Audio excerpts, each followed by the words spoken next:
everyone. A bit of a different video today. I'm kind of here to talk about some unique, rare things that I own, which these are kids' toys, I know, but they're very special because these are an old Hot Wheels toy from, let's see, from, well, the 1980s. Specifically around 1983 is when the copyrights on some of these cars say, like, if you look at this caboose, I don't know if it'll focus right there easily, but on the bottom of this caboose, it says copyright 1983, for example. Um, this is from the Hot Wheels STO Go Railway lineup, which is a old toy lineup that Hot Wheels did back in the 80s and 90s. And I'm kind of how I got these is a very funny roundabout way. It's like how I got the Disney monorail playset that you guys have seen me do another short on already. And that would be from when I used to work at the thrift shop about a year ago. The same thrift shop that, of course, fired me because I take frickin' public transport, but that's beside the point. Even though that's highly illegal, they don't care. Because Ohio isn't a right-to-work state, after all. But, yeah. These were one of the things that I got lucky enough to purchase when I worked in the thrift shop, but unfortunately the idiots threw away most of the rest of the set, so these were all I was really able to save, because they don't know value or rarity, even if it hits them in the face like a freaking train. They're bloody stupid. And they knew I was a railroad guy, but I'm not here to rant about idiots. I'm here to talk about these unique toys because I rather love them. I am actually, sadly, because of my financial situation, I can't go after more of the lineup because I would love to have more of these in my collection because I really only have this one piece of track, which is most of what they got rid of, and I'm pretty sure they got rid of other rail cars too, which is pretty sad. But yeah, the interesting thing is, these trains are pushed along by hands, and it says here, kid-powered, non-electric, no batteries. This I actually got off eBay shortly after I bought these. Keep in mind, I've been out of work for almost a year now, so I've had for about a year, give or take. And they each have their own little features, like the Amtrak engine here has the push button on the top of the cab, and, little guy pops out. The baggage car, you twirl something and it's to grab mail. Now this is from the Super Rails playset, obviously. Some of these are from a different set, the main STO Go playset. The dump car here, which has a functioning side dump, actually came with the, instead of them having an actual passenger coach with the Amtrak train, they decided, we'll just stick a Burlington Northern dump car with our passenger train. It's fine. There were also loads that came with the flats here, which, have the little feature of being able to do this. I think you could put Hot Wheels cars on them, but I'm not sure off the top of my head. This one's even missing a piece, sadly. But, yeah. I think there was also a little forklift station on the actual main STO Go playset to load and unload the boxcar with something. And then, of course, you look at the caboose, it has the little push down here, and the little guy moves as well. It's a fun little thing. These are very sought after and typically very expensive as a result. So I'm lucky I got these for cheap when I actually worked at the thrift shop, but they mistreat their employees, so I wouldn't shop for them. Company is called Volunteers of America. Hate to call out a bad employer, but I'm not afraid to. So I wouldn't shop at the idiots because they mistreat their employees and underpay them.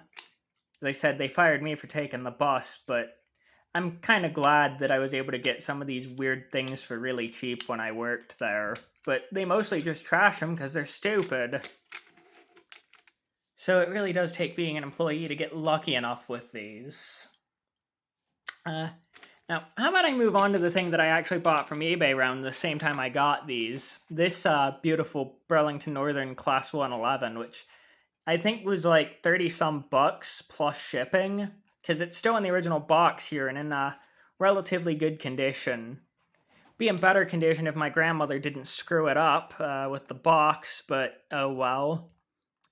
But yeah, this is the actual, shown on the back here is the actual play set for the STO Go Railway, which as you see did come with cargo and whatnot. And a bunch of other good stuff. There's also these, and of course the Class 111 is what I have here in the box. There was actually more. I think there was a steam engine made at one point as well, and there were some Canadian exclusives, because there is actually, because the Class 111 here isn't an American locomotive, so it's very weird to see it painted in the livery of an American railroad, but it's fine. They, for Canada, they apparently, and I've seen no photos of this, so all I really have to go off of is what fandom claims, but they made an actual proper Deutschbahn livery version of this for Canada, which Deutschbahn was the operators of the Class 111. So it's interesting, and this is probably my favorite piece because it's, you know, still in the original box, and I don't keep a lot of my models in the original box, because I'm someone who likes to play with his toys and his models. I'm 21, but I love playing with this stuff because it takes me back to better days, like when my mother was still alive. Stuff like that. It's fine. But, yeah. I don't know. If you guys know how to get a hold of more of this stuff for a decent price, do tell me in the comments, because I'm always listening, although I sadly lack funding right now. Would be nice to have more of the set. Maybe one of these that isn't in the original box, so I can actually play with it and just do a video about a Class 111 on its own, because I freaking love this one. I love a lot of these, though. It's not to compare, of course, with my HO scale stuff that I definitely adore. I mean, I have to work on my road railers tonight, of all things, like my HO scale stuff. I have to work on the road railers tonight just to get them properly functioning. But those are possibly worth their own video, because I have 4 of them. Anyway, how about we talk as well about the coupling system here. They have these neat little couplers, which I can't couple them one-handed, sadly, but you see this is kind of how they connect, and it's relatively sturdy. Like, you can hang them, you can dangle them without them coming uncoupled. I wouldn't advise it, of course, but, you know, the couplers are pretty sturdy. I'm not going to uncouple these on camera, because, again, that's hard to do with just one hand, considering I'm holding the camera with the other. But it's definitely a toy lineup that I adore. And I'm kind of, you know, I wish I had as a kid, and, you know, I'm kind of fulfilling my inner wants just by having these, even if I can't exactly play with them, since I don't have the full set. I just kind of keep them as display pieces right now. But they're nice little pieces, though. Little partial dream come true, if you will. Do remember as well, if you enjoyed the video, to like, to subscribe. I'm still trying to figure out my Patreon right now so I can get some form of income. Working on trains content as well, including some paid DLC content, because I really need to be able to afford rent. Stuff of that matter. Thank you all very much for watching, and bye!